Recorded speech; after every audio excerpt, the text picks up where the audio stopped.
So right now we have Vlad Guerrero Jr., the favorite, plus 800 on the DK Sportsbook, guys. That's tied for fifth most in the majors last year. Again, 111. How much do you like him as the favorite here? Garion, I'll start with you. That's your hometown team.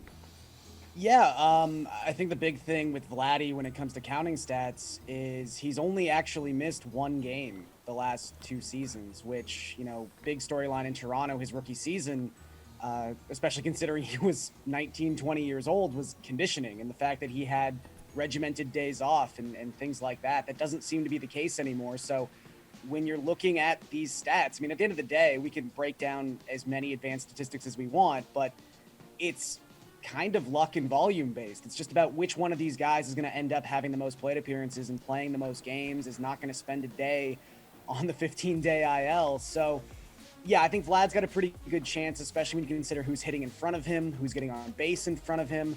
The fact that Fangraphs has the Jays as one of just 3 teams in baseball projected to average over 5 runs per game. I think he's justified being the favorite. Now, generally speaking, I don't like betting the favorite. I think someone like, you know, even Freddie Freeman's 25-1, which I think is a little surprising considering the Dodgers are one of those other 3 teams that happen to be projected for over 5 runs per game.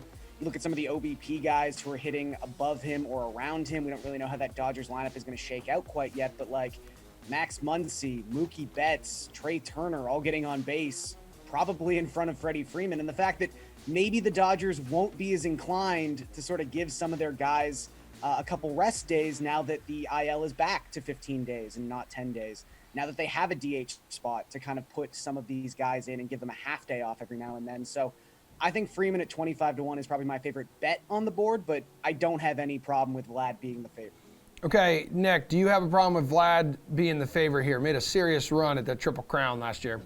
No, of course not. I mean, I don't know why anybody would have a problem with Vlad in any capacity, although yesterday that we were proven incorrect with Steve's takes on his home runs and everything. But I'm not going to go with him, even though he's at plus 800 right now. If you go down like 11 guys, all the way at number 12, you see a few guys that have 20-1 odds. Jose Abreu is among those guys.